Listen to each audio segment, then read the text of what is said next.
Hello, everybody, and welcome back. And I hope you all are doing good.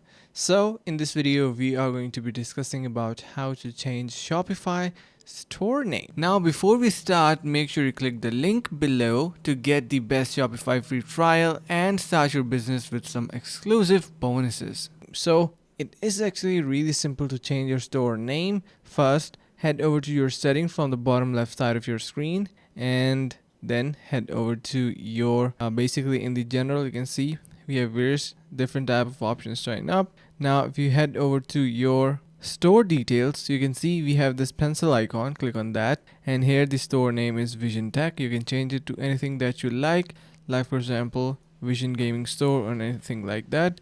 Once you do that, apparently it is going to be easily changed. So that's how simple it is. Make sure to give it a try yourself. And that is pretty much it for this video, and hope this video was helpful. Finally, make sure to click the link in the description below to take advantage of our exclusive Shopify free trial to start your business right away.